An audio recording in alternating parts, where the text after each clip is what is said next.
Hello, আসসালামু আলাইকুম। আজকে এসএসসি বায়োলজির দ্বিতীয় অধ্যায় জীবকোষ ও টিস্যুর সর্বশেষ ক্লাস। আজকে আমরা মূলত বোর্ডের 23 ও 24 সালের সৃজনশীলগুলো সলভ করার চেষ্টা করব।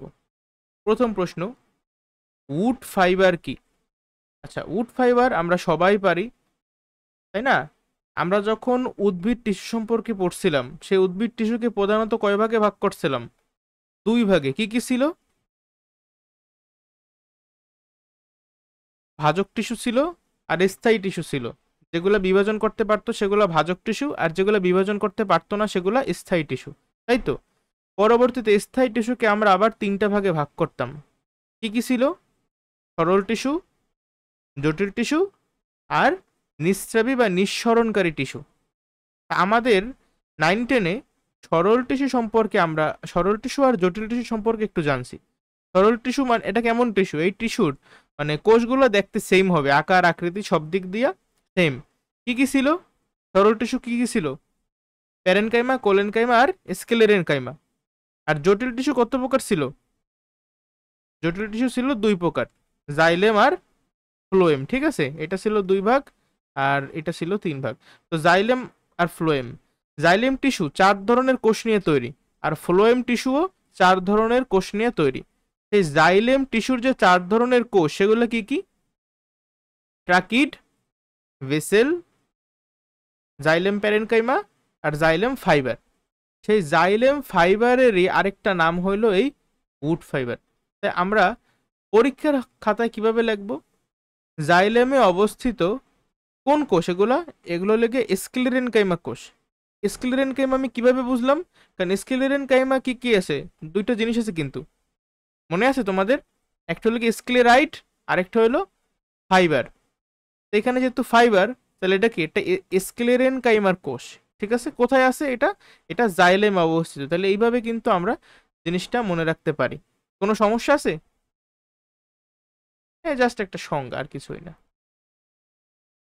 আচ্ছা, পরবর্তী কোশ্চেনটা দেখো। অন্তঃক্ষরা গ্রন্থি বলতে কি বোঝায়? অন্তঃক্ষরা গ্রন্থি, যার ইংলিশ কি বলতে পারো? এন্ডোক্রাইন। আর গ্রন্থির ইংলিশ কি? গ্ল্যান্ড। Endocrine gland. তাহলে অন্তঃক্ষরা গ্রন্থি বলতে কি বোঝায়? অর্থাৎ এগুলো কিন্তু এক ধরনের গ্রন্থি। এখন এই গ্রন্থিগুলার নালী থাকবে নাকি থাকবে না? নালী বা নল। যেহেতু অন্তঃক্ষরা গ্রন্থি, তাইলে ওদের নালীর কোনো প্রয়োজনীয়তা নাই। ঠিক আছে, ওদের নালী লাগে না, ওরা ডিরেক্ট রক্তের মাধ্যমে ওদের যে জৈব রাসায়নিক পদার্থটা থাকে সেটা নিঃসৃত করে। আচ্ছা, অন্তঃক্ষরা গ্রন্থির ভিতরে বলো তো কোন জৈব রাসায়নিক পদার্থটা থাকে? থাকে হরমোন থাকে। আর যদি বলতাম বহিঃক্ষরা গ্রন্থি, তাইলে বহিঃক্ষরা গ্রন্থির ভিতরে কি থাকবে? এনজাইম থাকবে। দুইটা আউলাই যাওয়া যাবে না। যদিও আমাদের পরীক্ষায় অন্তঃক্ষরা গ্রন্থিটাই বেশি ইম্পর্টেন্ট। ঠিক আছে, তাহলে অন্তঃক্ষরা গ্রন্থি কি? যে সকল গ্রন্থি থেকে হরমোন নিঃসৃত হয় সেগুলোই হইলো অন্তঃক্ষরা গ্রন্থি। এভাবে কিন্তু তুমি সংজ্ঞাটা দিতে পারো। এখন এই অন্তঃক্ষরা গ্রন্থির এক্সাম্পল কি হতে পারে? পিটুইটারি গ্রন্থি, হাইপোথ্যালামাস, থাইরয়েড গ্রন্থি, এগুলো সবই হইলো অন্তঃক্ষরা গ্রন্থির এক্সাম্পল। ঠিক আছে। আচ্ছা, দেখো গাইডের ভাষায় কি বলছে। নালীবিহীন যেসব গ্রন্থি, যে বললাম নালী থাকবে না, তাহলে নালীবিহীন যেসব গ্রন্থি হতে হরমোন নামক জৈব রাসায়নিক পদার্থ নিঃসৃত হয় সেগুলাই অন্তঃক্ষরা গ্রন্থি। এক্সাম্পল হচ্ছে পিটুইটারি গ্রন্থি। আর এরা যেহেতু এদের নালী লাগে না, নালী লাগে না কেন? কারণ এরা ডিরেক্টলি এই হরমোনকে রক্তের মাধ্যমে পরিবাহিত করে। ঠিক আছে, ডিরেক্ট রক্তে, দেখো লেখছে কি, রক্তের মাধ্যমে এগুলো পরিবাহিত হয়। এই লাইনটা ইম্পর্টেন্ট, মনে রাখার চেষ্টা করবা। কত কি বলছে? উদ্ভিদের খাদ্য সঞ্চয় বর্ণময় ও আকর্ষণীয় করতে পি এর ভূমিকা ব্যাখ্যা করে। এখন পি এর দিকে তুমি একটু তাকাও। চিত্র পি, এটা কিসের ছবি বলো তো? এটা দেখেই তোমরা পারবা এটা একটা, হ্যাঁ, ক্লোরোপ্লাস্টের ছবি বা প্লাস্টিডের ছবি। আসলে এটা ক্লোরোপ্লাস্ট না, কারণ এখানে বলছে কি তোমার খাদ্য সঞ্চয় বর্ণময় ও আকর্ষণীয় করতে পি এর ভূমিকা আছে।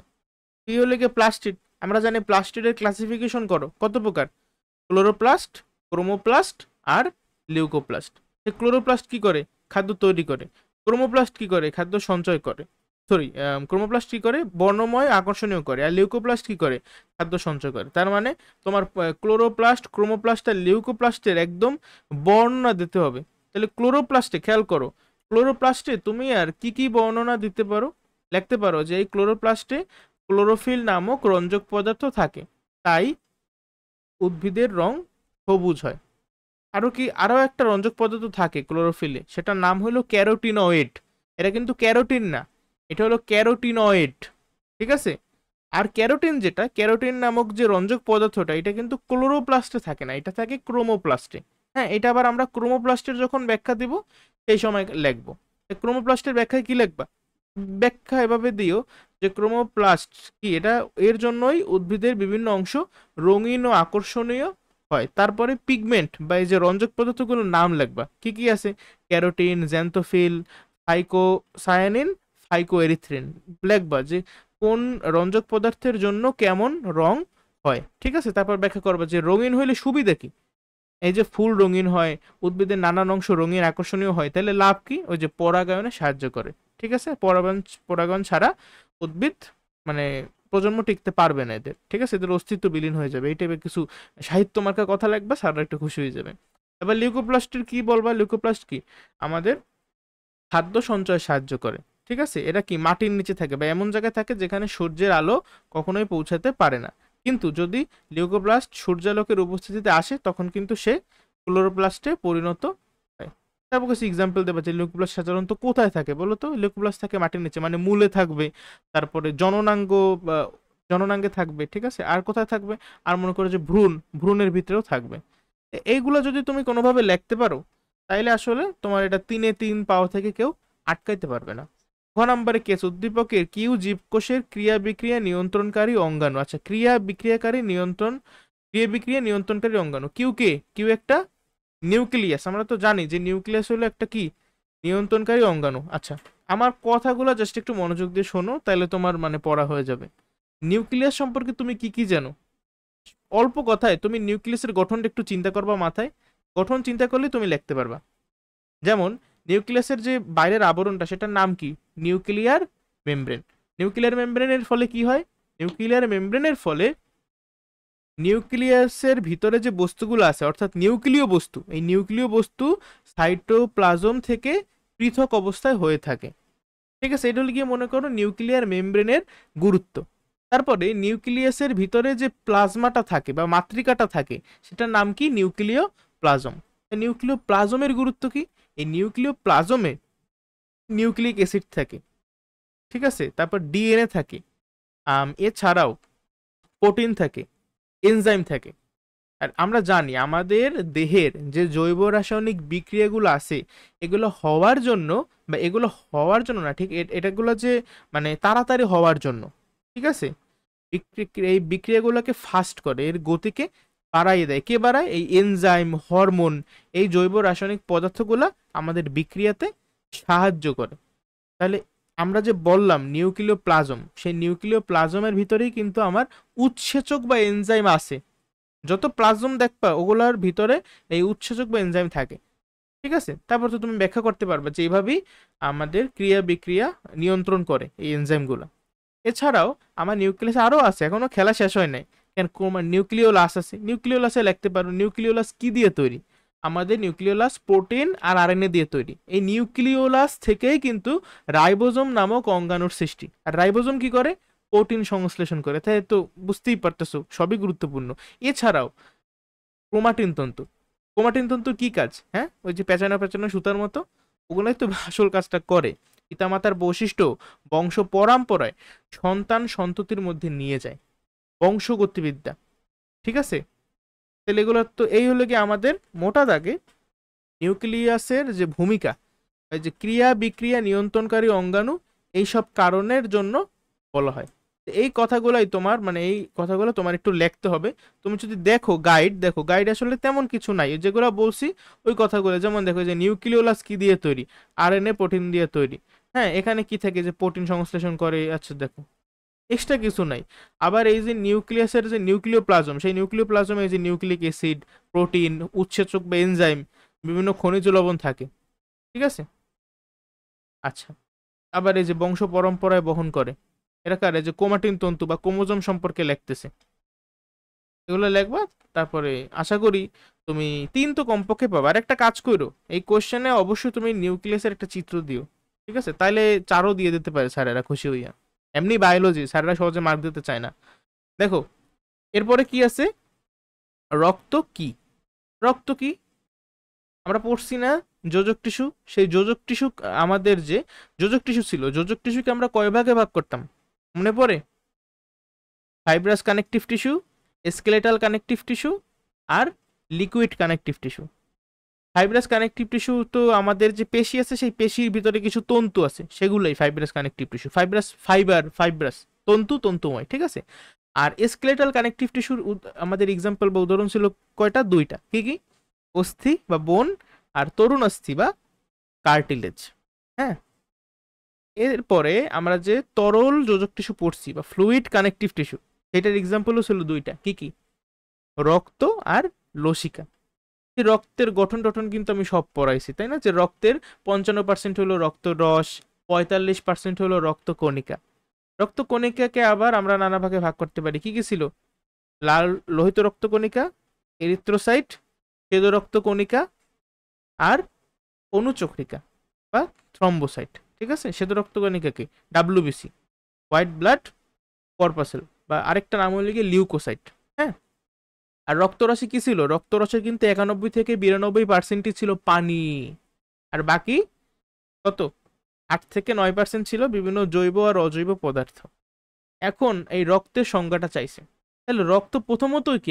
এক ধরনের তরল যোজক কলা। আর রক্তের প্রকৃতি কি? প্রকৃতি বলতে বুঝাইতেছি রক্ত কি অ্যাসিড নাকি রক্ত বেসিক, মানে রক্ত কি অম্লীয় নাকি ক্ষারীয়? আমরা জানি যে রক্ত কিন্তু ঈষৎ ক্ষারীয়। ঈষৎ মানে অল্প, অল্প একটু ক্ষারীয়। হ্যাঁ, রক্তের পিএইচ হলো 7 থেকে অল্প একটু বেশি, ওটারে ধরা হয় যে 7.4। আর রেঞ্জ হিসাবে যদি বলো তাহলে 7.35 থেকে 7.45 পর্যন্ত। তাহলে আমরা যদি প্রশ্ন করে রক্ত কি, এর এক কথা অ্যান্সার কি দেওয়া যায়? রক্ত হচ্ছে এক ধরনের তরল যোজক টিস্যু যা ঈষৎ ক্ষারীয়, এর পিএইচ 7.35 থেকে 7.45। এতটুকু কথা লেখা দেবা 1 মার্ক। খ, মানুষের আবরণী টিস্যুকে ট্রানজিশনাল আবরণী বলা হয় কেন? এই প্রশ্নটায় সম্ভবত একটু ভুল আছে। হ্যাঁ, মানুষের আবরণী টিস্যু এইভাবে না বইলা আমরা জানি। খেয়াল করো, তোমরা আশা করি আমার যে বেসিক লেকচার সেটা কমপ্লিট দেখা তারপরে ভিডিওটা দেখতেছো, ঠিক আছে? আবরণী টিস্যু আমরা কোথায় পড়ছিলাম? আমাদের যে দেহ, আমাদের দেহ কি অনেকগুলো টিস্যু নিয়ে তৈরি, তাই না? মোটা মোটা ভাব মানে উপর দিক দেয়া বা কি বলে সরি টাউলাই গেছি, সকল টিস্যুকে 4 ভাগে ভাগ করা যায়। কি কি ছিল সেই 4টা ভাগ মনে পড়ে? স্নায়ু টিস্যু, পেশি টিস্যু, যোজক টিস্যু, আর আবরণী টিস্যু। আবরণী টিস্যু সম্পর্কে কিন্তু আমরা প্রথমে শিখছিলাম, তাই না? আবরণী টিস্যুর আবার কত ক্লাসিফিকেশন ছিল মনে পড়ে তোমাদের? কি কি ছিল একটু বলো তো। আবরণী টিস্যুর ক্লাসিফিকেশন দেখতে কিরকম সেটার উপর ভিত্তি কইরা স্কোয়ামাস ছিল, কিউবয়েডাল ছিল, আর কলামনার ছিল। আবার এই কোষগুলা, টিস্যু তো অনেকগুলো কোষ নিয়ে তৈরি, এই কোষগুলা কতগুলা স্তরে সজ্জিত অবস্থায় আছে সেটার উপর ভিত্তি কইরা আমরা টিস্যুগুলোকে আবার আরো অন্যভাবে ক্লাসিফাই করতে পারি। সেভাবে যদি আমরা ক্লাসিফাই করি যে কোষগুলো কতটি স্তরে সাজানো, এটার উপর ভিত্তি করে টিস্যুকে যদি আমরা আবরণের টিস্যুকে যদি আমরা ক্লাসিফাই করি, তাহলে আমরা পাবো কি কি? তাহলে আমরা পাবো সাধারণ সাধারণ connective tissue, general connective tissue আর কি বলতে পারো। দ্বিতীয়ত ছিল স্টেটিফাইড। হ্যাঁ, একটা ছিল নর্মাল, আর একটা ছিল স্টেটিফাইড, আর একটা ছিল সিউডো স্টেটিফাইড। যেটা নর্মাল সেটা একটা স্তরে সাজানো থাকে। স্টেটিফাইডটা কি? স্টেটিফাইড হলো গিয়ে বহুতল একটা ভবন, বিল্ডিং, ঠিক আছে? তার মানে কোষগুলা অনেকগুলো স্তরে সাজানো থাকে, 7-8টার মতো স্তরে সাজানো থাকতে পারে, 3-4টে স্তরে সাজানো থাকতে পারে। আর সিউডো, সিউডো কথাটা মানেই হলো গিয়ে ভুয়া। সিউডো স্টেটিফাইড কানেক্টিভ, সরি, সিউডো স্টেটিফাইড আবরণী টিস্যু কেমন? এখানে কিন্তু আমার যে কোষগুলা সেগুলা মনে হয় যে একাধিক স্তরে সাজানো, বাট অ্যাকচুয়ালি একটা স্তরেই এরা সাজানো থাকে। এখন আমাদের মনে আছে কিনা জানি না, এই যে squamous epithelial tissue, squamous epithelial tissue কি কি ছিল? এক্সাম্পল, আমাদের বডিতে আমাদের যে কিডনি আছে সেই কিডনির একক হলো গিয়ে নেফ্রন। সেই নেফ্রনের গঠন তোমরা ভবিষ্যতে শিখবা। যখন শিখবা তখন দেখবা যে সেখানে বোম্যান্স ক্যাপসুল নামে একটা মানে অংশ আছে, সেই বৃক্কের বোম্যান্স ক্যাপসুল, সেইখানে থাকে স্কোয়ামাস এপিথেলিয়াল টিস্যু, ঠিক আছে, বা স্কোয়ামাস আবরণী টিস্যু। আবার এই বৃক্কেরই কালেক্টিং ডাক্ট বা সংগ্রাহক নালিকা আছে, সেইখানে থাকে কিউবয়েডাল এপিথেলিয়াল টিস্যু। আবার আমাদের কলামনার এপিথেলিয়াল টিস্যু তাহলে কোথায় থাকে, প্রশ্ন আসতে পারে তাই না? কলামনারটা কোথায় থাকে তোমাদের কি কারো মনে আছে? আচ্ছা দেখি তো কেউ পারলে এটা কমেন্ট করে একটু জানাই দিও যে কলামনারটা কোথায় থাকে, ঠিক আছে? আচ্ছা বইলেই দিই, আমাদের যে ইন্টেস্টাইন বা অন্ত্র আছে সেই অন্ত্রের প্রাচীরে কলামনারটা থাকে, ঠিক আছে। আর এই যে স্কোয়ামাস কিউবয়েডাল কলামনারের যে 3টি এক্সাম্পল আমি বললাম না, এই 3টে এক্সাম্পলই সাধারণ কি বলে সাধারণ আবরণী টিস্যুর এক্সাম্পল। তাইলে স্ট্রেটিফাইড আর সিউডো স্ট্রেটিফাইডের এক্সাম্পল কি কি? স্ট্রেটিফাইড আবরণী টিস্যু বা স্ট্রেটিফাইড এপিথেলিয়াল টিস্যুর এক্সাম্পল হলো আমাদের যে স্কিন, আমাদের স্কিন হইল স্ট্রেটিফাইড আবরণী টিস্যু, হ্যাঁ। আর সিউডো স্ট্রেটিফাইডের এক্সাম্পল হলো আমাদের শ্বসন তন্ত্র, নাক থেকে শুরু করে বা নাসারন্ধ্র থেকে শুরু করে আমাদের অ্যালভিওলাস পর্যন্ত যে তন্ত্রটা, সেটাই হলো আমাদের শ্বসনতন্ত্র। শ্বসনতন্ত্রের যে লাইনিং এপিথেলিয়াম মানে আবরণী টিস্যু, কেমন আবরণী টিস্যু আছে এখানে? এখানে আছে সিউডো স্ট্রেটিফাইড আবরণী টিস্যু। আচ্ছা তাহলে এইখানে যে কোশ্চেনটা করছে যে ট্রানজিশনাল আবরণী বলা হয় কেন, এই ট্রানজিশনাল আবরণী আসলে এই যে স্ট্রেটিফাইড আবরণী সম্পর্কে বললাম না, স্ট্রেটিফাইড আবরণী টিস্যু, এই স্ট্রেটিফাইড আবরণী টিস্যুকেই ট্রানজিশনাল আবরণী বলা যেতে পারে। বাট এইখানে বলছে মানুষের আবরণী টিস্যুকে ট্রানজিশনাল আবরণী বলা হয় কেন? হয়তো বা কোশ্চেনটা এমন করা উচিত ছিল যে মানুষের ত্বকের টিস্যুকে ট্রানজিশনাল আবরণী বলা হয় কেন, ঠিক আছে, তাইলে আমার কোশ্চেনটা ঠিক থাকবে। তো ব্যাখ্যাটা দেবা। ব্যাখ্যা আসলে কিছু না, এই সম্পর্কে আমাদের বেশি একটা নলেজ নাই 9-10 লেভেলে, তারপরও তোমাদের বইতে যতগুলা কথাবার্তা বলা আছে সেগুলোই লিখবা। শোনো, স্ট্রেটিফাইড আবরণী টিস্যু সম্পর্কে কিছু কথাবার্তা বলা আছে। এই যে বললাম আমি, কোষগুলা বিভিন্ন স্তরে সাজানো থাকবে, 4-5টা অথবা 7-8টা স্তরেও সাজানো থাকতে পারে। তারপরে জাস্ট এক্সাম্পলটা দেবা, এগুলো লেখলে তোমার আসলে 2 মার্ক দেবে, স্যাররা আসলে তো পেঁচাইবে না, ঠিক আছে।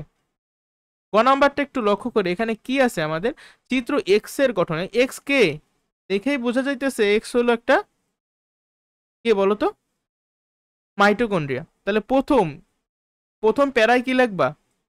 প্রথম প্যারায় আমাদের লিখতে হবে উদ্দীপকের চিত্র এক্স হলো একটি মাইটোকন্ড্রিয়ার চিত্র, ঠিক আছে। তারপর সেকেন্ড প্যারা, এই যে তুমি লিখবা মাইটোকন্ড্রিয়া, তাইলে তোমার 1 মার্ক। তারপর তুমি অনুধাবন বা সেকেন্ড প্যারায় চলে যাবা। সেকেন্ড প্যারায় গিয়ে বলছে যেহেতু মাইটোকন্ড্রিয়ার গঠন, তাহলে মাইটোকন্ড্রিয়ার গঠন ডিরেক্টলি চলে যাবা, ঠিক আছে। যে প্রথমেই লিখবা যে মাইটোকন্ড্রিয়া ঝিল্লি বা পর্দা কয়টা মাইটোকন্ড্রিয়ায়, বা আদৌ পর্দা আছে মাইটোকন্ড্রিয়ায়? আমরা জানি যে মাইটোকন্ড্রিয়া কিন্তু একটা ঝিল্লিবদ্ধ অঙ্গাণু। আর এই মাইটোকন্ড্রিয়ার 2টা ঝিল্লি থাকে, একটা হলো গিয়ে বহির্ঝিল্লি, আরেকটা হলো ভিতরেটা হলো কি অন্তর্ঝিল্লি। এই 2টা ঝিল্লির ভিতরে এই যে ফাঁকা স্থানটা দেখতে পাইতেছো, এই যে ফাঁকা স্থানটা, এটাকে বলা হয় অন্তর্ঝিল্লি স্থান, ঠিক আছে, ইন্টার মেমব্রেনাস স্পেস। আর এই যে ভিতরে এটাকে হলো কি অন্তর্ঝিল্লি, ভিতরের যে লেয়ার বা ঝিল্লিটা আছে, সেই অন্তর্ঝিল্লি দেখছো জায়গায় জায়গায় কেমন এই যে খাঁজ থাকে, এগুলাকে কি বলে মনে আছে তো কারো? এগুলাকে বলা হয় ক্রিস্টি। আর এই ক্রিস্টির গায়ে লাগানো থাকে গোল গোল, হ্যাঁ, বৃত্তাকার বৃন্ত থাকে, বৃন্ত মানে হলো গিয়ে কাটা টাইপের, ঠিক আছে, বৃন্তযুক্ত গোলাকার বস্তু থাকে, সেগুলোকে বলা হয় অক্সিসোম। যেগুলো এই যে কোথায় ক্রিস্টির গায়ে লাগানো থাকে, তাইলে কি অক্সিসোম। অক্সিজোমের ভিতরে কি থাকে? অক্সিজোমের ভিতরে থাকে এনজাইম বা উৎসেচক। এই উৎসেচকগুলা কোন কাজে লাগে? এই যে শ্বসনের যে ধাপগুলা, এই ধাপগুলাতে আমার এনজাইমগুলা লাগে। এজন্য কিন্তু শ্বসন হওয়ার জন্য মাইটোকন্ড্রিয়া মাস্ট। এই জন্যই মাইটোকন্ড্রিয়াকে বলা হয় power house of the cell বা কোষের শক্তিঘর, কারণ এর মাধ্যমে অ্যাকচুয়ালি আমার শক্তি তৈরি হয়। কারণ ও কি শ্বসনের জন্য প্রয়োজনীয় এনজাইম দিতেছে না, শ্বসনের মাধ্যমেই তো আমার শক্তি উৎপন্ন হইতেছে বা এটিপি তৈরি হইতেছে। যদি মাইটোকন্ড্রিয়া না থাকতো, যদি মাইটোকন্ড্রিয়ার যে এনজাইমগুলো আছে সেগুলো না থাকতো, তাহলে কি শ্বসন হইতে পারতো? শ্বসন হইতে পারতো না। তাহলে এই কথাবার্তা যদি ওখানে গঠন চাইছে, তাহলে তুমি সেকেন্ড প্যারা এই যে অক্সিজমের পয়েন্টটা লেখবা, তারপর কৃষ্টির পয়েন্টটা লেখলা, বহির্ঝিল্লি অন্তর্ঝিল্লি লেখলা, আর কিন্তু কিছু বাকি না। আর এই যে ভিতরে কি থাকে, এই যে মাতৃকাকে বলা হয় ম্যাট্রিক্স। ঠিক আছে, এই কথা লেখলে তোমার 3-3 দিয়ে দেবে। তারপর থার্ড প্যারায় জাস্ট অল্প একটু কিছু কথাবার্তা লেখো, যে এটার একটু গুরুত্ব লেখা দিও, তাইলে আর কি একদম তুমি সেফ, যে 3-3 পাওয়া উচিত। অথবা গুরুত্ব না দিয়া তুমি ছবিটাই আঁকো, বুঝছো, ছবিটাই আঁকো, ছবি আঁকলে আরো বেটার হবে। ঘ ঘ নাম্বার কি বলছে দেখো, উদ্ভিদ জীবনে ওয়াই এর গুরুত্ব বিশ্লেষণ করো। এখন ওয়াইটা কে আমার আগে সেটা বুঝতে হবে। প্রথম প্যারায় লাগবে উদ্দীপকের ওয়াই হলো কি, প্লাস্টিড। তারপর সেকেন্ড প্যারায় যাইয়া প্লাস্টিড সম্পর্কে যা যা জানো লেখা শুরু করবা। বানাইছে নাই আবার ধর্ম লিখতে যাইও না, ঠিক আছে, এটা বিজ্ঞান, বানাইছে নাই লেখা যায় না। প্লাস্টিডের ক্লাসিফিকেশন করবা, প্লাস্টিড কত প্রকার, ঠিক আছে। বা প্রথম প্যারে তুমি গঠন নিয়েও কথাবার্তা বলতে পারো, ওই যে গ্রানা, তারপরে থাইলাকয়েড, হ্যাঁ, এইসব কথা লিখতে পারো চাইলে। আর যদি গঠন না পারো খুব একটা ভালো, তাহলে দরকার নেই। তবে একটা চিত্র মাস্ট দিতে পারো, বুঝছো, লাস্টে সবকিছু বায়োলজি মানে লাস্টে একটা চিত্র অ্যাড করে দেবা, স্যাররা খুব খুশি হয়। আর একটা কথা, সেটা হলো কি কি লিখবা তাইলে এখানে, এর যে চাইছে মূলত আমার গুরুত্ব বিশ্লেষণ করতে বলছে, ঠিক আছে। ক্লোরোপ্লাস্টের মেন গুরুত্ব কি বলো তো, কেউ জানো? মেন গুরুত্ব হল মানে প্লাস্টিকের মেন গুরুত্ব কি? ক্লোরোপ্লাস্টের কথা যদি চিন্তা করো, তাহলে খাদ্য প্রস্তুতিতে সাহায্য করে। যদি খাদ্য প্রস্তুত না হইতো, মানে যদি উদ্ভিদের সালোক সংশ্লেষণ না হইতো, তাহলে আমাদের কি হইতো একটু চিন্তা করতে পারছো?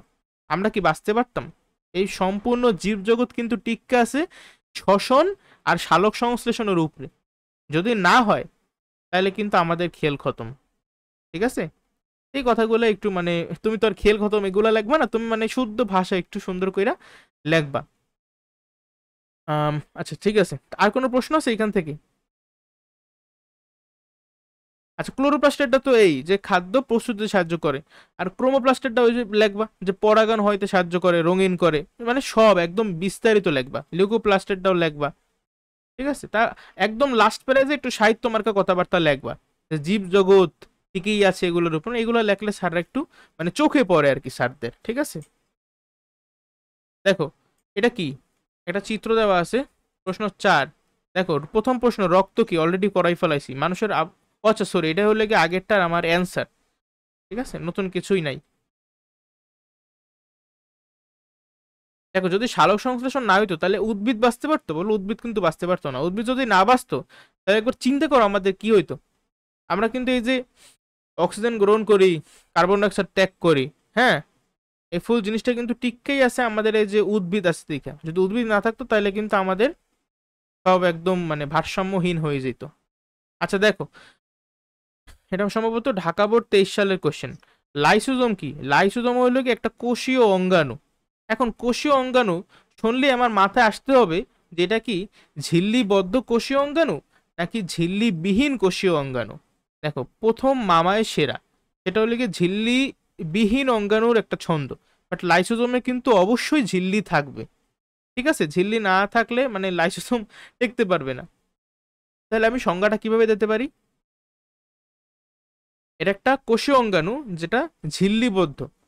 তাহলে যে ঝিল্লিবদ্ধ কোষীয় অঙ্গাণু হাইড্রোলাইটিক এনজাইম ধারণ করে, তাকে লাইসোজোম বলে। আমি কিন্তু আমার ক্লাসেও পড়াইছি যে লাইসোজোমের ভিতরে হাইড্রোলাইটিক এনজাইম থাকে, মনে আছে তোমাদের? এ মনে করো লাইসোজোম, এই লাইসোজোমের ভিতরে কিন্তু হাইড্রোলাইটিক এনজাইম থাকে। একটা কথা অ্যাড করতে পারো পাশে, যে লাইসোজোম কি জীবাণুকে হজম করে ফেলে ফ্যাগোসাইটোসিস প্রক্রিয়ার মাধ্যমে। আর এছাড়া প্রশ্ন আসতে পারে, তাহলে ভাই লাইসোজোম অন্যান্য কোষীয় অঙ্গাণুকে কোনো ক্ষতি করে কিনা? উত্তর হলো না। যদি আমাদের এই যে পর্দাটা বা ঝিল্লিটা আছে, যদি এটা না থাকতো, তাইলে কিন্তু আমার কোষটা মারা যাইতো। বাট ওই যে আমার প্রোটেক্টিভ লেয়ার বা ঝিল্লিটা আছে দেখে কি হয়, এই ক্ষতিকর যে হাইড্রোলাইটিক এনজাইমগুলো আছে, সেই হাইড্রোলাইটিক এনজাইমগুলো লাইসোজোমের ভিতরেই থাকে, ঠিক আছে। আচ্ছা, তাহলে এর পরবর্তী প্রশ্ন, যে পিটুইটারিকে অন্তঃক্ষরা গ্রন্থি বলা হয় কেন? শোনো, পিটুইটারি একটা অন্তঃক্ষরা গ্রন্থি। এখন কেন বলা হয় আমার আগে বুঝতে হবে, আমাদের ব্রেনের 3টা পার্ট আছে। প্রথমত কি কি আছে? সেরেব্রাম, থ্যালামাস আর হাইপোথ্যালামাস। এই হাইপোথ্যালামাসের ঠিক নিচে অবস্থান হইল এই পিটুইটারি গ্রন্থির। পিটুইটারি গ্রন্থিকে বলা হয় মাস্টার গ্ল্যান্ড। কেন বলা হয় মাস্টার গ্ল্যান্ড? কারণ পিটুইটারি অনেক গুরুত্বপূর্ণ কিছু হরমোন ক্ষরণ করে, এই জন্য। তাহলে তোমার দেখো, তারা কিন্তু এই যে কোশ্চেনের ভিতরেই তোমার অ্যান্সার দিতেছে, বলছে পিটুইটারিকে অন্তঃক্ষরা গ্রন্থি বলা হয় কেন। তোমার প্রথমেই অন্তঃক্ষরা গ্রন্থির সংজ্ঞা দিতে হবে। সংজ্ঞা কি? এটা কিন্তু প্রথম প্রশ্ন ছিল সম্ভবত। যেই নালীবিহীন যে সকল গ্রন্থি হরমোন নামক জৈব রাসায়নিক পদার্থ রক্তের মাধ্যমে পরিবহন করে, মানে প্রথমে জাস্ট লিখবা যে হরমোন নামক জৈব রাসায়নিক পদার্থ নিঃসৃত করে, তাদেরকেই অন্তঃক্ষরা গ্রন্থি বলে। তারপর লিখবা এই হরমোন রক্তের মাধ্যমে পরিবাহিত হয়ে অন্যান্য কোষে যায়। ওকে, আচ্ছা। তারপর লিখবা যে পিটুইটারিকে কেন বলা হয়। সিম্পলি বা জাস্ট লিখবা যে পিটুইটারি গ্রন্থির কোনো নালী নেই। পিটুইটারি গ্রন্থির কি কোনো নালী নেই। এই গ্রন্থি থেকে হরমোন নিঃসৃত হয় এবং রক্তের মাধ্যমে দেহের বিভিন্ন কোষে যায়, ফলে পিটুইটারিকে অন্তঃক্ষরা গ্রন্থি বলা হয়। মানে তুমি অন্তঃক্ষরা গ্রন্থির সংজ্ঞা দিয়েই এটার ব্যাখ্যা তুমি কইরা দিতেছো। ওকে, এখানে সংজ্ঞায় যা যা বলছো পিটুইটারির ক্ষেত্রে ওগুলো সব বইলে দেবা, শেষ। তারপরে 3 নাম্বার প্রশ্ন, উদ্দীপকের উল্লেখিত টিস্যুর গঠন চিত্রসহ ব্যাখ্যা করো। এখন উদ্দীপকে আমার টিস্যুটাকে দেখো তো, প্রাণীদেহের বিশেষ এক ধরনের টিস্যু আছে যা পরিবেশ থেকে উদ্দীপনা গ্রহণ করে। এই উদ্দীপনা বা স্টিমুলেশন শুনলেই আমার মাথায় এসে যায় এই টিস্যুটা হইলো স্নায়ু টিস্যু, ঠিক আছে, নার্ভাস টিস্যু। তাহলে এই স্নায়ু টিস্যুর গঠন চিত্র সহ ব্যাখ্যা করতে বলছে। আমার চিত্র এখানে তারা অ্যাড করতে বলছে।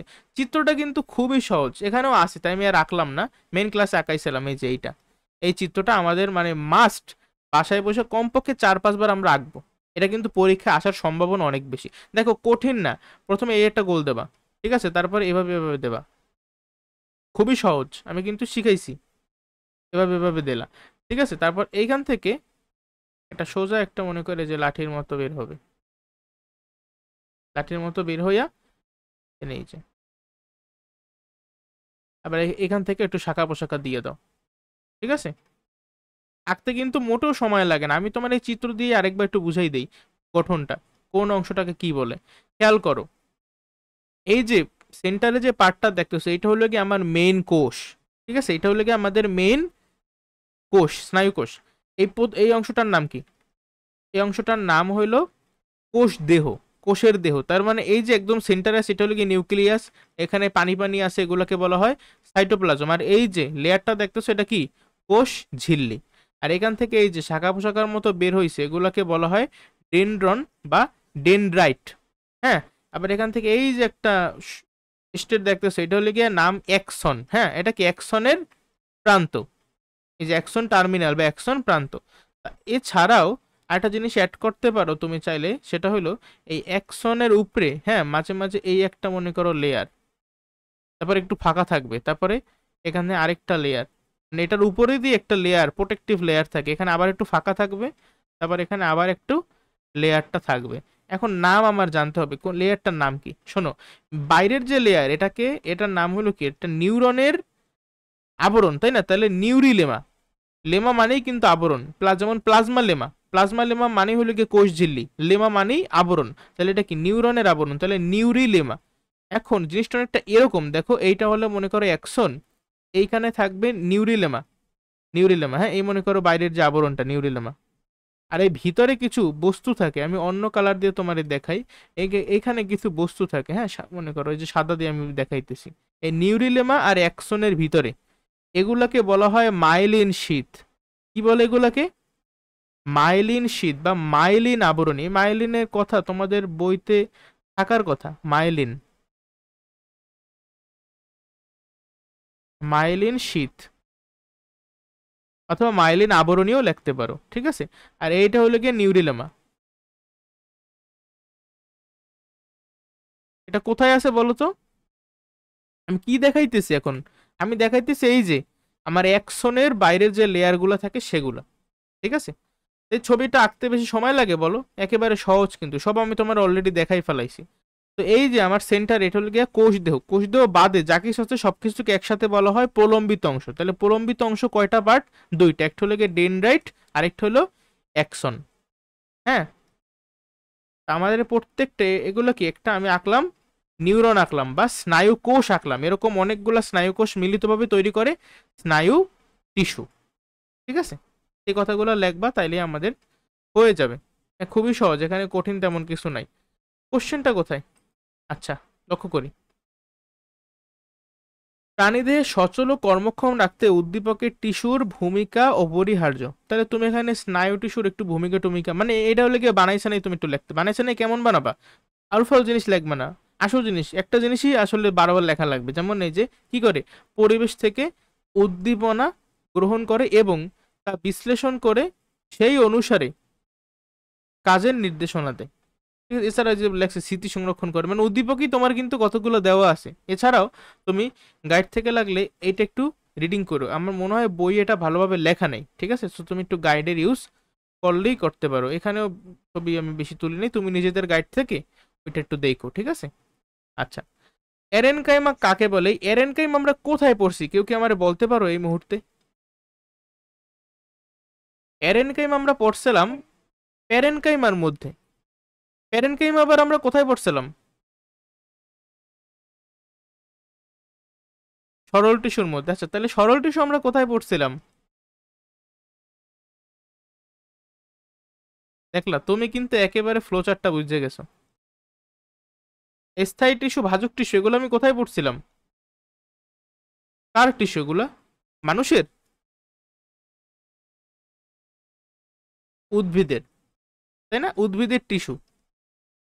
এই উদ্ভিদের টিস্যুকে আমরা প্রথমে বিভাজন করতে পারে নাকি পারে না সেটার উপর ভিত্তি করে ভাগ করছিলাম দুই ভাগে। তার মধ্যে একটা হলো স্থায়ী টিস্যু, সেই স্থায়ী টিস্যুর কোষগুলা সেম নাকি আলাদা আলাদা সেটার উপর ভিত্তি করে আমরা ভাগ করছিলাম সরল টিস্যু, জটিল টিস্যু, নিঃস্রাবী টিস্যু। সেই সরল টিস্যুতে ছিল প্যারেনকাইমা। তুমি কিন্তু এখন পুরোপুরি বুঝতে পারছো, ঠিক আছে? আর এই প্যারেনকাইমার ভিতরে আমি দুটো শব্দ পাইছিলাম, একটা হলো কি এরেনকাইমা, আরেকটা হলো ক্লোরেনকাইমা। এখন আমার প্রশ্নটা তারা করছে যে এরেনকাইমা কাকে বলে? এরেনকাইমা কি বলো? যে এটা কিন্তু এক ধরনের প্যারেনকাইমা কোষ। তাহলে যে প্যারেনকাইমা কোষে এয়ার, এরেন মানে এয়ার থাকবে, এয়ার মানে কি বাতাস বা বাতাসের কুঠুরি, বায়ু কুঠুরি। ঠিক আছে, আর প্যারেনকাইমা কিন্তু সব উদ্ভিদে থাকবে না। সরি, প্যারেনকাইমা সব জায়গাতেই থাকবে। আমি এরেনকাইমার কথা বলতেছি, এই এরেনকাইমা কিন্তু সব উদ্ভিদে থাকবে না, শুধুমাত্র জলজ উদ্ভিদে থাকবে। কই থাকবে? জলজ উদ্ভিদ। যে সকল এই যে জলজ উদ্ভিদে আমার বড় বড় বায়ুকুঠুরি থাকবে সেগুলোকে আমরা বলবো এরেনকাইমা। ঠিক আছে, আচ্ছা, এখান থেকে সংজ্ঞাটা একটু দেখি আমরা, যে জলজ উদ্ভিদের বড় বড় বায়ু কুঠুরিযুক্ত প্যারেনকাইমা কোষকেই এরেনকাইমা বলে। তাহলে এরেনকাইমা কিন্তু প্যারেনকাইমা কোষেরই একটা ধরন। ঠিক আছে, একটু মডিফাইড। কেমন মডিফিকেশন আছে? এগুলাতে বড় বড় বায়ু কুঠুরি থাকবে, আর এগুলা শুধুমাত্র জলজ উদ্ভিদেই থাকবে। কোনো সমস্যা? ক নাম্বার, কোন অঙ্গাণু কোষের জন্য কিভাবে ক্ষতিকর? এই কোশ্চেনটা আসলে খুব একটা ভালো হয় নাই।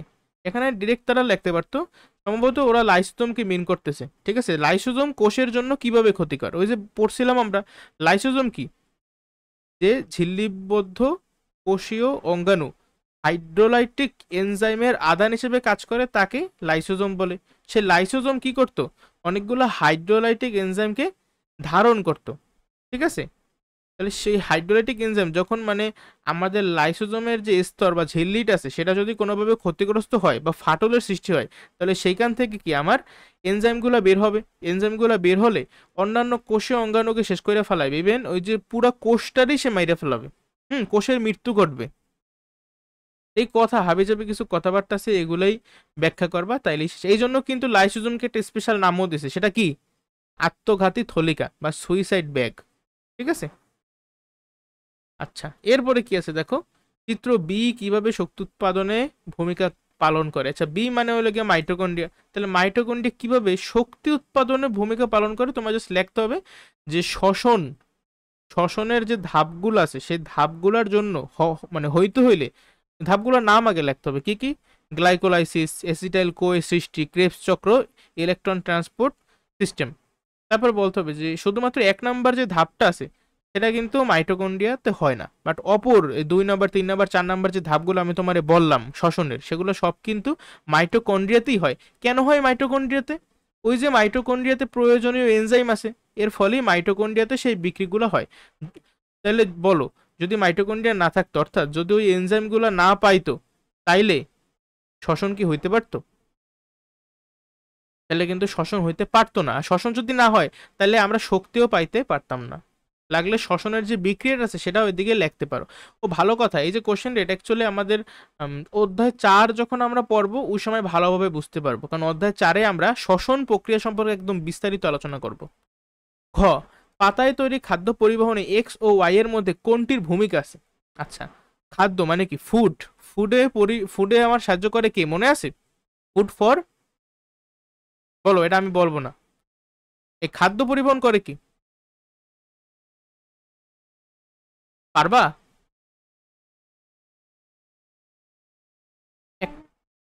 জাইলেম ফ্লোয়েম না, জাইলেম আর ফ্লোয়েম এই দুইটা মিললা পরিবহন টিস্যুতন্ত্র গঠন করে।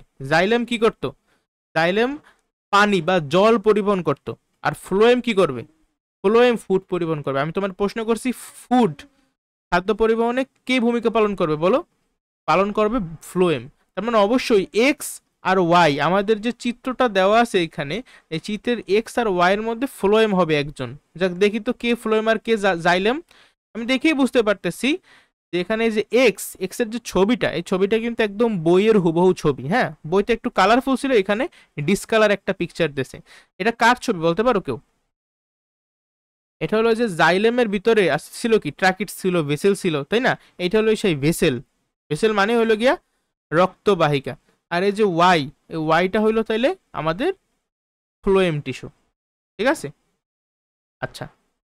তাহলে এখানে ভূমিকা প্রথমে লাইনে আগে এদের আইডেন্টিফিকেশন করবা যে এই এক্স কে হলো জাইলেমের মধ্যে কে, ভেসেল, আর এটা হলো গিয়া ফ্লোয়েম টিস্যু। তারপরে সেকেন্ড প্যারা প্রথম লাইনে লিখে দেবা যে এদের মধ্যে ফ্লোয়েম খাদ্য পরিবহনে ভূমিকা পালন করে। এরপর তুমি জাইলেম, ফ্লোয়েম এগুলো সম্পর্কে যেগুলো যেগুলো জানো, এখানে রিলিভেন্ট যেগুলো লেখা উচিত, হ্যাঁ, সেগুলো লিখবা। জাইলেম টিস্যুর কোন কোন কোষ আছে, ফ্লোয়েম টিস্যুর কোন কোন কোষ আছে, হ্যাঁ, তারপরে খাদ্য পরিবহনে কিভাবে ভূমিকা পালন করে, আবার জল পরিবহনে জাইলেম যে ভূমিকা পালন করে, এগুলো সবই একটু উল্লেখ করার চেষ্টা করবা। আচ্ছা, তাহলে তোমার মোটামুটি মানে হয়ে যাবে, এখানে আর তেমন কঠিন কিছু নাই।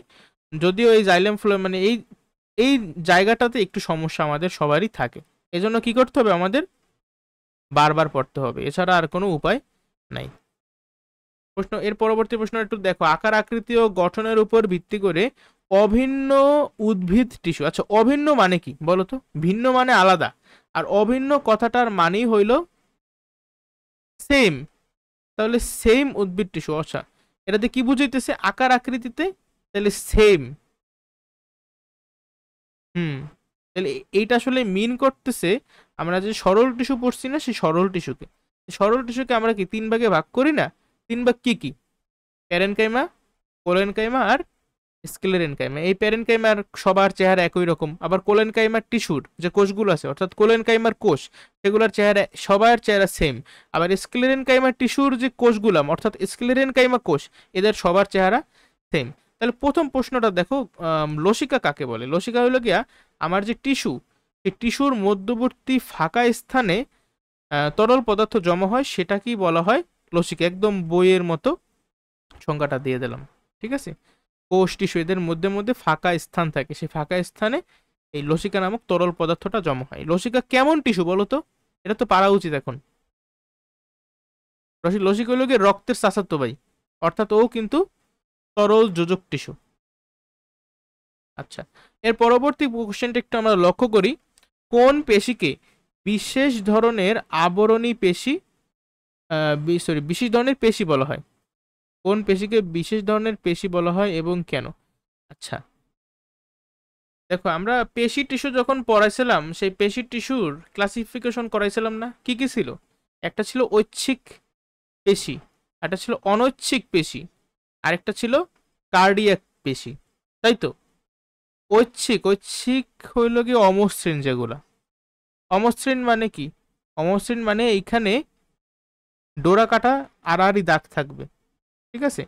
আর যেগুলো অনৈচ্ছিক পেশি, সেই অনৈচ্ছিক পেশিগুলোর অপর নাম হইল গিয়ে মসৃণ পেশি, অর্থাৎ এগুলোয় কোনো আড়াআড়ি দাগ থাকবে না, এর ফলেই তোরা মসৃণ। আর যারা কার্ডিয়াক পেশি, কার্ডিয়াক এটা হলো কি একটা মনে করো এটা মিশ্র, ঠিক আছে, ওদের দুইজনের মতোই। গঠনের দিক দিয়ে তুমি যদি কার্ডিয়াক পেশির কথা চিন্তা করো, গঠনের দিক দিয়ে ও হলো কি ঐচ্ছিক, আর কাজের দিক দিয়ে তুমি যদি চিন্তা করো তাহলে ও হলো কি অনৈচ্ছিক। কেমন? দেখো, ঐচ্ছিক যে পেশিগুলো আছে সেই ঐচ্ছিক পেশিগুলো আমার ডোরা কাটা দাগ থাকবে, আড়াআড়ি দাগ থাকবে, সেগুলো কিন্তু কার্ডিয়াক পেশি টিস্যুতে আছে। হুম। আবার কাজের উপর ভিত্তি করে যে অনৈচ্ছিক পেশি এগুলোতে কিন্তু আড়াআড়ি দাগ থাকে না। বাট কাজ কি এদের বলো তো? এদের নাম অনৈচ্ছিক পেশি কেন? কারণ এই পেশিগুলোকে তুমি নিজে কন্ট্রোল করতে পারবা না, আর ঐচ্ছিক পেশিকে তুমি নিজে নিজে কন্ট্রোল করতে পারবে, অর্থাৎ পেশিগুলো তুমি সংকোচন প্রসারণ করতে পারবা। বাট অনৈচ্ছিক পেশির যে সংকোচন প্রসারণ হবে ঠিকই, বাট ওই সংকোচন প্রসারণকে তুমি কন্ট্রোল করবা না, ঠিক আছে, এটা অটোমেটিক হয়ে যাবে। তাহলে আমাদের যে কার্ডিয়াক পেশি বা হার্টের যে মাসেল, হ্যাঁ, এই হার্টের মাসেলের যে মানে আমার কি বলে টিস্যুগুলো আছে, ঠিক আছে, বা কার্ডিয়াক টিস্যুগুলো যে আছে, সেই কার্ডিয়াক টিস্যুকে তুমি কন্ট্রোল করো নাকি ওটা অটোমেটিক হইতে থাকে? বলো। তুমি কি চাইলেও, ধরো আমি তোমারে বললাম যে তুমি এই যে ব্লাড পাম্প করতেছো, তোমার যে হৃৎপিণ্ড সংকোচন প্রসারণ হইতেছে সেটারে থামাও, তুমি কি থামাইতে পারবা? তুমি থামাইতে পারবা না, কারণ ওইটা অনৈচ্ছিক পেশি। ঠিক আছে, তো এই ব্যাখ্যাটাই তুমি জাস্ট দেবা, তাইলে 2 এ 2। খুবই সহজ প্রশ্ন। গ নাম্বারটা দেখো, বলছে কি বি টিস্যুর গঠনগত বৈশিষ্ট্য চিত্র সহ ব্যাখ্যা করো। ওরে বাবা, বি টিস্যু আসলে কারে মিন করতেছে? মানে তারা যে সিরিয়ালে লেখছে সেটা হইলে তো কোলেন কাইমা হওয়া উচিত, বাট তারা কি আসলে কোলেন কাইমা মিন করতেছে? এই চিত্র সহ ব্যাখ্যা মানে দেখি তো অ্যান্সারটা দেখি তাদের। হ্যাঁ, উদ্দীপকের বি হলো কোলেন কাইমা টিস্যু, এই টিস্যুর গঠনগত বৈশিষ্ট্য, এই চিত্র আঁকা লাগবে, ঠিক আছে, চিত্র সহই তো তোমার মানে ব্যাখ্যা করতে বলছে, তো চিত্র আঁকতে হবে। আর একটা মজার বিষয় কি, প্যারেনকাইমার কোলেনকাইমার মেইন যে পার্থক্য সেটা হলো প্যারেনকাইমায় কিন্তু পেকটিন ছিল না, ফলে কি আমাদের কোষ প্রাচীরগুলো পাতলা ছিল, কিন্তু কোলেনকাইমা যে টিস্যু, সেই কোলেনকাইমা টিস্যুর যে কোষ প্রাচীর সেগুলোর উপরে পেকটিন জমা হয়। পেকটিন জমা হইলে আমার কোষ প্রাচীরগুলো অনেক পুরু বা মোটা হয়ে যায়, ঠিক আছে। আবার প্যারেনকাইমা যে কোষগুলো ছিল সেগুলো কেমন?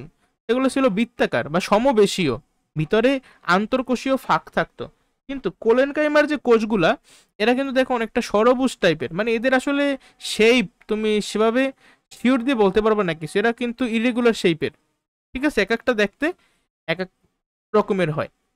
আর মজার বিষয়, প্যারেনকাইমা কোলেনকাইমা এই দুইটাতেই কিন্তু কোষগুলা প্রোটোপ্লাজম দিয়ে পূর্ণ থাকে।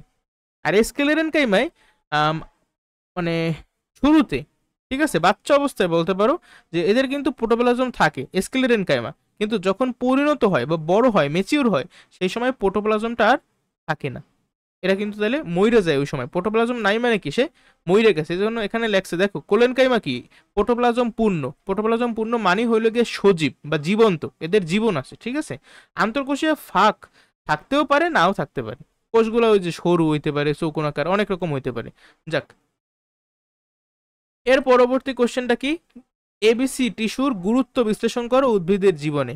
প্যারেনকাইমা কোলেনকাইমা স্ক্লেরেনকাইমার এই হেডিং টেডিং দিয়া তুমি বই যেগুলো পড়ছো না, সুন্দর মতন যতটুকু পারো অতটুকু জাস্ট লেখা দেবা। যেমন প্যারেনকাইমা টিস্যুর যে কোষগুলা, সেগুলো কি সমবেশীয়, আন্তর্কোষীয় যে ফাঁক সেটা থাকবে, তারপর প্রোটোপ্লাজম দিয়ে পূর্ণ, অর্থাৎ এরা কি সজীব, তারপরে কোষ প্রাচীরে কি লিগনিন বা পেকটিন এগুলো জমা হয় না, ফলে কোষ প্রাচীরটা কেমন হবে? পাতলা হবে। হ্যাঁ, এই কথাগুলোই লিখবা প্যারেনকাইমার মধ্যে। তোমার মানে এই গতে আমি যে কিছু কথাবার্তা বললাম না, এই জিনিসগুলোই তোমার এখানে লেখা লাগবে। স্ক্লেরেনকাইমে কি লিখবা? স্ক্লেরেনকাইমে কিন্তু দুই ধরনের কোষ থাকে, দুই ধরনের কোষ না আসলে, মানে স্ক্লেরেনকাইমের টিস্যুকে দুই ভাগে ভাগ করা যায়, একটা হলো গিয়ে স্ক্লেরাইট, আরেকটা হলো ফাইবার। এই কথাটুকু এখানে অ্যাড করে দেবো। এখন উদ্ভিদের জীবনে আসলে এদের যে গুরুত্ব, মানে বা এই যে সরল টিস্যুর গুরুত্ব তুমি কিভাবে বিশ্লেষণ করবে, আর কি লিখতে পারো বলো? এই তো যথেষ্ট লেগে ফেলাইছো, আর আসলে তেমন কিছু লাগে না। স্যাররা মূলত দেখতে চায় যে তুমি প্যারেনকাইমা কোলেনকাইমা স্ক্লেরেনকাইমা পইরা আসছো কিনা, স্কিপ করছো কিনা, এইটাই, আর কিছু না। হ্যাঁ, এখানে দেখো এই যে বইয়ে যতটুকু আছে এখানে জাস্ট ততটুকুই লেখা, আর কিছুই না।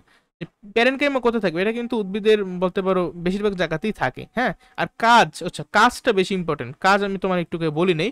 প্যারেনকাইমা তুমি জাস্ট মনে রাখবা খাবার দিয়া, প্যারেনকাইমা সব কাজ সকল কিছু খাবার রিলেটেড। এরা খাদ্য প্রস্তুত করবে, তারপরে খাদ্য শুধু প্রস্তুত করলেই হবে না, খাদ্যকে আমার পরিবহন করাতে হবে, তারপর আরো কি, খাদ্যকে আমার সঞ্চয় করে রাখতে হবে ভবিষ্যতের জন্য। আর যে খাবার খাইতেছে তাহলে কি হবে, আমার দেহ গঠন করা হবে। এই হলো গিয়ে সব আমার প্যারেনকাইমার কাজ। আর কোলেনকাইমা, কোলেনকাইমার কাজ কি? কোলেনকাইমা হইল গিয়ে আমার এই খাদ্য প্রস্তুতে সাহায্য করে, আর এছাড়া কোষরস পরিবহন করে, কোষরস পরিবহন করে, এছাড়াও এই দৃঢ়তা প্রদান করে, উদ্ভিদ দেহকে দৃঢ়তা প্রদান করে। স্ক্লেরেনকাইমার কাজও কিন্তু দেখছো যে দৃঢ়তা প্রদানের দিকেও আছে, কোষরস বা পরিবহন করা বা খাদ্যদ্রব্য পরিবহন করা, তারপরে যে খাদ্যকে সঞ্চয় করা, খাদ্য প্রস্তুত, মানে সব কাজ প্যারেনকাইমা আর স্ক্লেরেনকাইমার মধ্যে সব কাজ দিয়ে রাখছে। ওই মানে কাজ আসলে এদের একদম সেম টু সেম বলতে পারো। কোলেনকাইমাও বলতে পারো এরকম কাজ করে।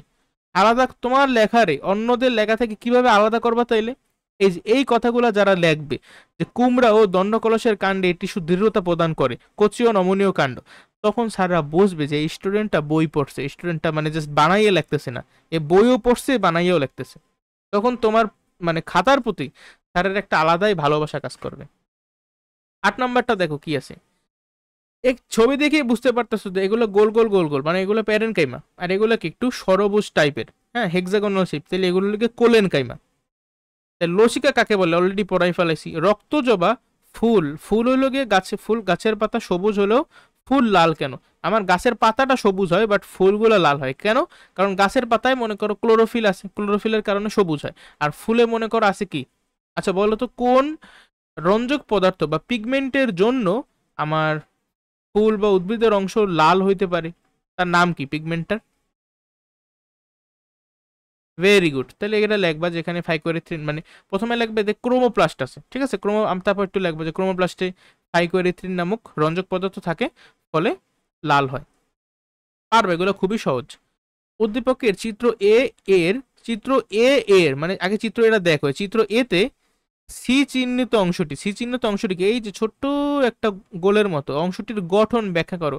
এই প্রশ্ন দেখে একদম অনেকে মানে আকাশ দিয়ে পড়বে, আলে এটা কি, আমি তো প্যারেনকাইমার কাজ পারি, প্যারেনকাইমার গঠন পারি, বা অনেকে প্যারেনকাইমার গঠনই দিয়ে দেবে, তাহলে তো হবে না। তোমার সি এর গঠন, এখন সি কে বলো তো?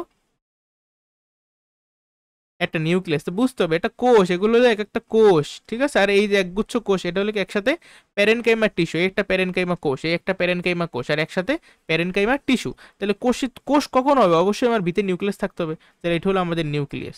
এখন নিউক্লিয়াসের গঠন ব্যাখ্যা করতে পারবা কিনা? এই নিউক্লিয়ার মেমব্রেন, নিউক্লিয় প্লাজম, এই কথাগুলো একদম প্রথম প্রশ্নে আমি এগুলা বলছিলাম একবার, সেগুলো একটু প্যারা আকারে লিখবা। প্যারা বলতে সরি, তুমি হেডিং দেবা আর কি, যে নিউক্লিয়ার মেমব্রেন, তারপরে এটার কি বলে বিসর্গ না, এই বিসর্গ দিয়ে তারপরে নিউক্লিয়ার মেমব্রেনের ব্যাখ্যা দেবা, তারপর নিউক্লিয় প্লাজমের ব্যাখ্যা দেবে, এভাবে কইরা প্রত্যেকটা অংশের ব্যাখ্যা দেবা, ঠিক আছে।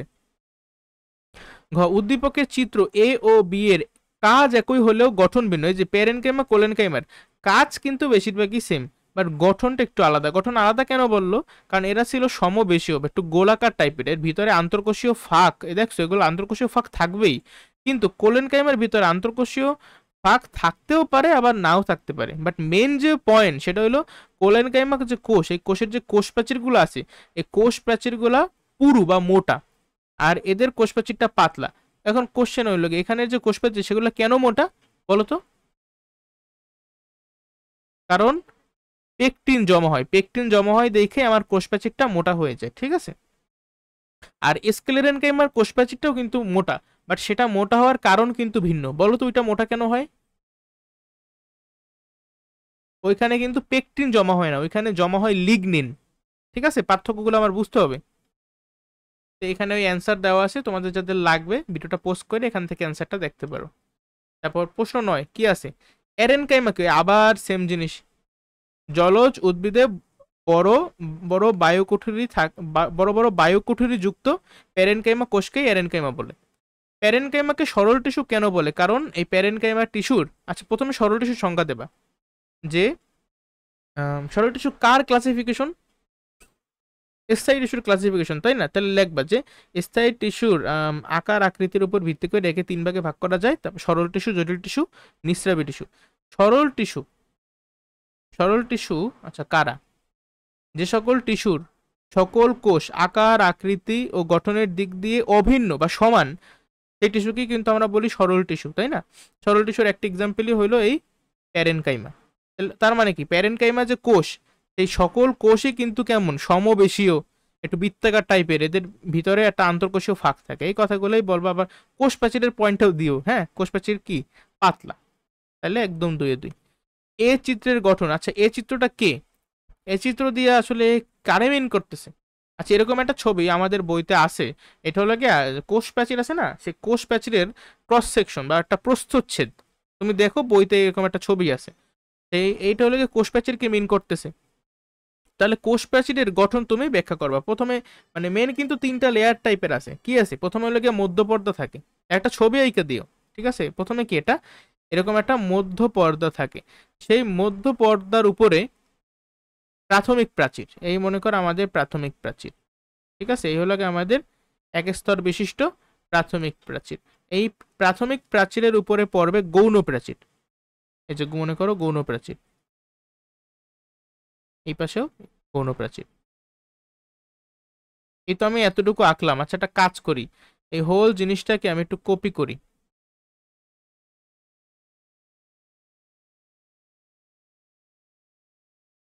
ঠিক আছে, যে কপি করলাম না? এখন দেখো এই যে মনে করো পাশাপাশি এই একটা আমার কোষ, এটা একটা কোষ,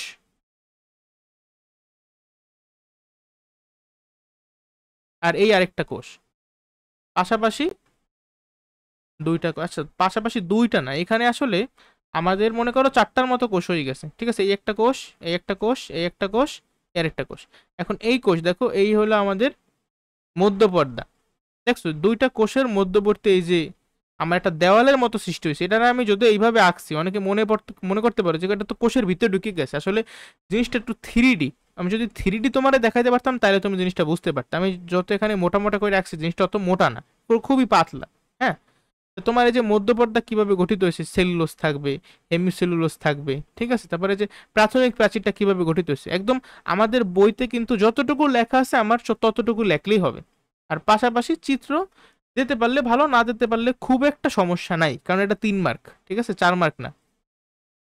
যাক দেখো, পেকটিন সুবেরিন ওইসব কথা বলবা, হ্যাঁ, যে কিভাবে আরো পুরু হয়, গৌণ প্রাচীর কেমনে হয়, প্রাথমিক প্রাচীর, সবকিছু বলার চেষ্টা করো।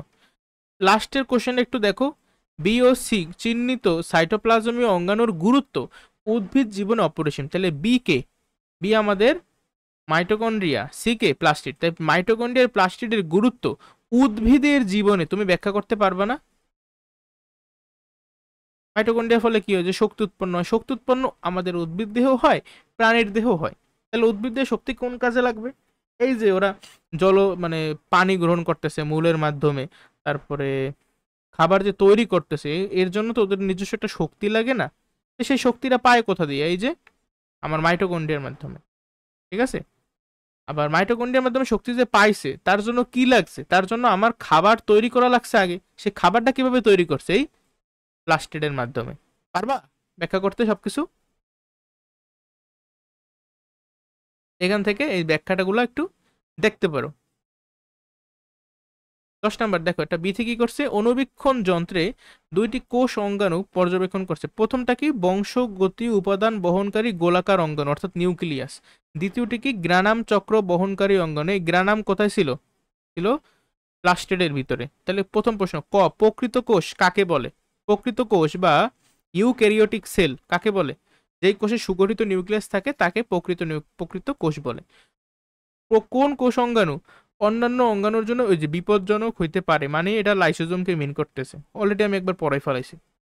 উদ্দীপকের প্রথম অঙ্গাণুটি মানে নিউক্লিয়াসের বংশগতীয় উপাদান বহনকারী অংশ, অর্থাৎ ক্রোমোজোমের কথা বলতেছে, ঠিক আছে? সে ক্রোমোজোম বা ক্রোমাটিন তন্তুর গঠন ব্যাখ্যা করবা।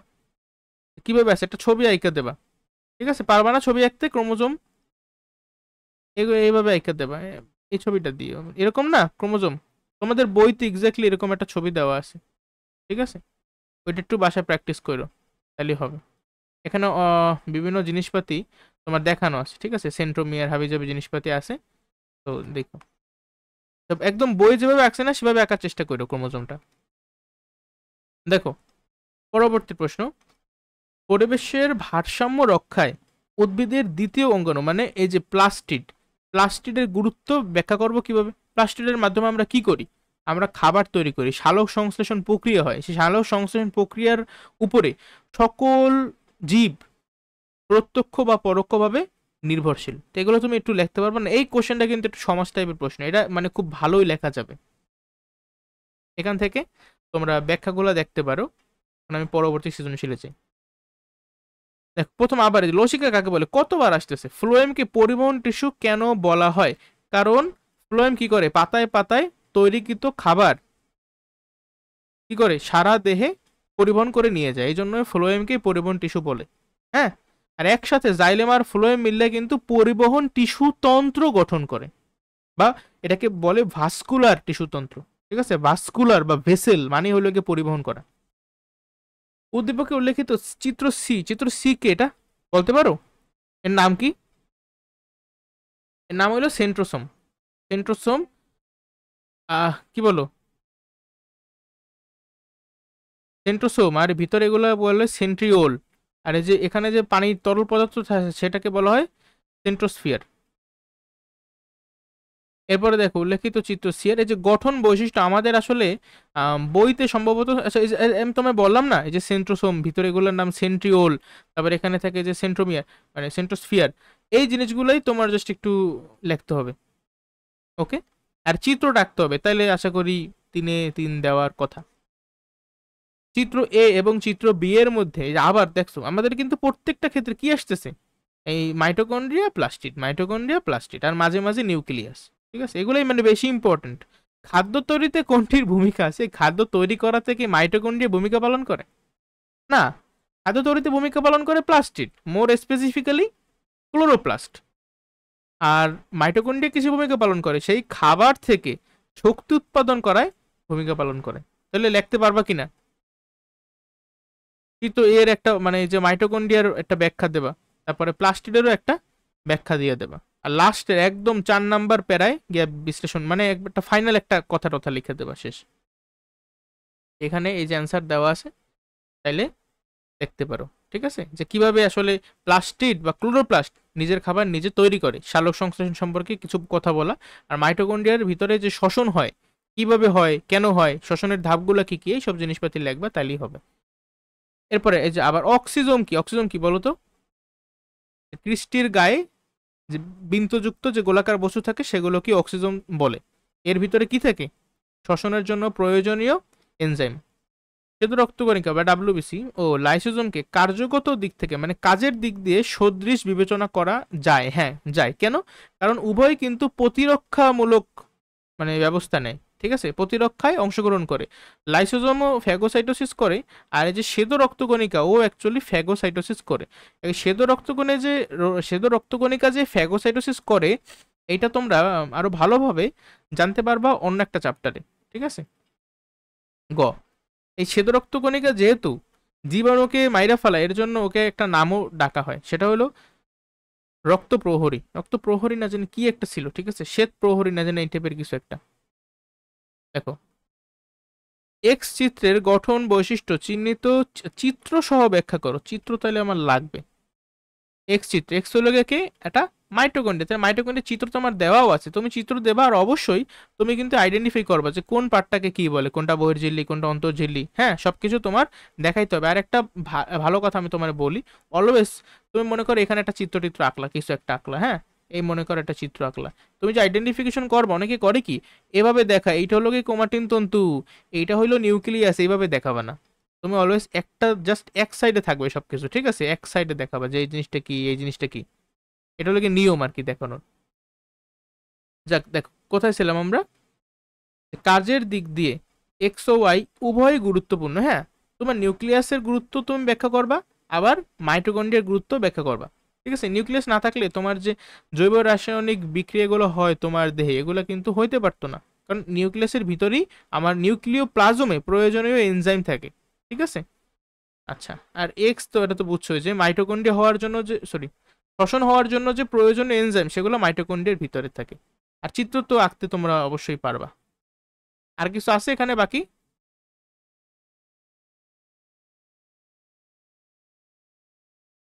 আচ্ছা, তাহলে আমাদের ক্লাস আসলে এই পর্যন্তই। আমি 23 এবং 24 সালের বোর্ড কোশ্চেনগুলো সলভ করানোর চেষ্টা করছি আজকে। আশা করি তোমরা সবাই ফুল ক্লাসটা বুঝছো। কারো কোনো সমস্যা থাকলে কমেন্ট সেকশনে জানাইতে পারো। তো ভিডিওটা একটা লাইক করে দিও আর বন্ধুদের মাঝে শেয়ার করো। সবাই ভালো থাকো, অপরকেও ভালো রাখো। আসসালামু আলাইকুম।